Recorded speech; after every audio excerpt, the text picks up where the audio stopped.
Hi guys, Stephanie Smith back here with you guys this evening to continue our talk this week about attitude and how our attitude can affect our personal growth. So this evening I want to spend some time and talk to you guys about why a growth mindset is critical for learning. So we've already established in our previous conversations that a fixed mindset is going to box us in and limit our ability to learn anything new. When we tell ourselves things like, I can't dance, I'm not good with numbers, I don't know how to brand myself, guess what we do? We don't dance, we don't put together a budget, we don't help our kids with their math homework, and we don't grow our business, right? So it sounds pretty limiting to me, right? No fun, financial stress, kids are stressed out, and our business is dead. It's pretty clear for me that our only option to get anywhere is with a growth mindset. But I realize, guys, this is not an overnight success. Our inner voice, the one that builds our identity, the one that will affect our actions, they need a makeover. And who doesn't like a makeover? This one's just going to be a little bit harder. So we need to quickly understand that challenges and learning are opportunities for additional paths. So guys, I want you to think about this. I want you to think about yourself sitting at a stoplight. The road's sitting in front of you. You have one road in front of you. What do? You drive down that road.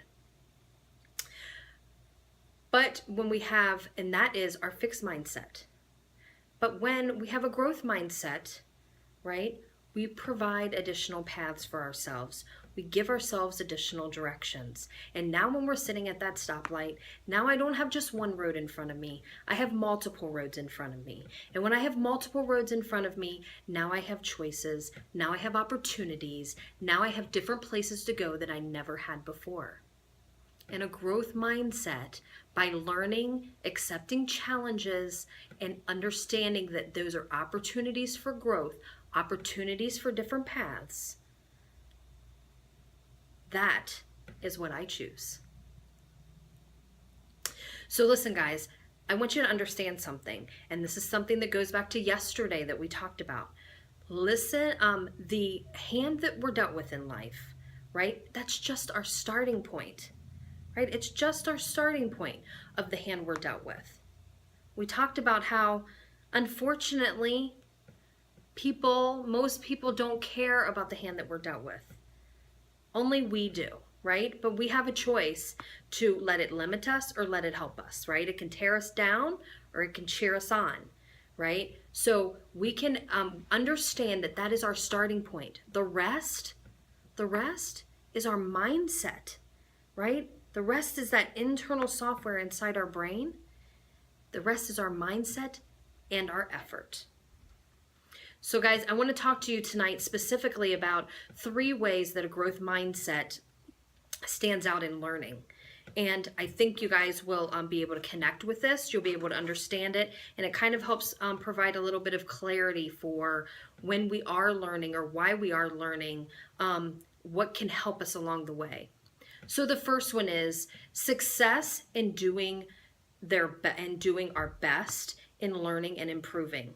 So guys, what does this mean in other words? In other words, all this means is when we have a growth mindset, we find happiness in just as much of the process as we do the result. We focus on the process, the challenges, the opportunities, right? Just as much as we focus on the goal. Let me give you a very quick example. When I first started learning the SAP software, didn't know it, had never had any desire to know what it was, know what it did, right? I was put in a position that I was supposed to go do it. I was supposed to go implement it. And you guys, you know what happened? When I was just pushed to go do it, right? You know what happened? I fell in love with the process. I fell in love with figuring out how to take business processes and match them up with software, how to tweak software and make it work for this part of the business, how to teach people who had never touched computers before to be enthusiastic about and not be afraid to touch the computer and not be afraid to document what they're doing every day. right? I fell in love with the process, obsessed with the process.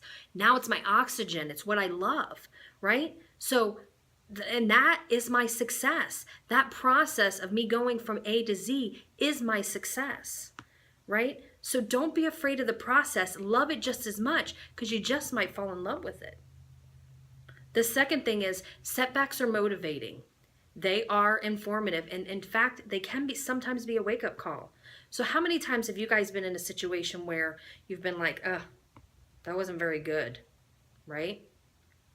With a growth mindset, right? When those situations happen, you don't go crawl over into the corner or hide in your closet, right? Those are opportunities to say, wow, that wasn't good, but what could have I done? What could have I done differently to got a different outcome?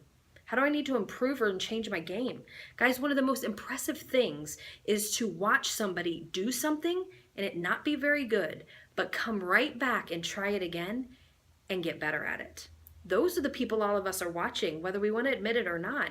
Those are the people that we're watching because it's fun to watch, because it's impressive to watch, and it's what we really want to do ourselves, right? So be that person. Ask those questions. Don't be afraid to make a mistake, right? And here's something just as a small tip. Don't be afraid to make a mistake, because guess what? Those people that are watching you, they're not trying it. You were brave enough to try it. If that's, let that motivate you and let that move you forward. The last one, the third one, is take charge of the process that brings success and then maintain it. So guys, think about this. We are just as much responsible for our own growing and our own learning, that we are also responsible to put systems in place to make it happen, right? So think about dancers. Think about athletes, right? They don't show up one day and start dancing and then end up in the finals in a competition. They don't show up on the ball field one day and then the next day they end up at the World Series, right? They've had to come up with systems of practice, tactical systems that have got them from A to B, got them from nowhere to success. They've come up with systems to help them get through, to help them learn it. They've consistently done it and maintained it, and that's why they were successful. That's the same with your learning. You might be afraid of it, right? Just like if you're a college student and you've got that business law class and you hate business law, but guess what? You got to take business law and you got to learn it, right? You have to creatively come up with a way to get through business law, get a good grade in business law, learn what you need to learn to earn your degree. And you do that through creating a system that works for you. This is no different. So guys, let me tell you the good news, if you feel like I haven't told you already, is the good news is a growth mindset can be learned. People with a growth mindset are constantly trying to improve. It's not going to be easy, but everyone can learn. So I want you to think about this. If you could learn anything in the next 3 months, what would it be? I want you to think about that. Drop a comment below. I want to hear what you all are thinking, and I want to push you to get started. So guys, I appreciate your time this evening. We'll be back tomorrow for another talk about your attitude. Go get it.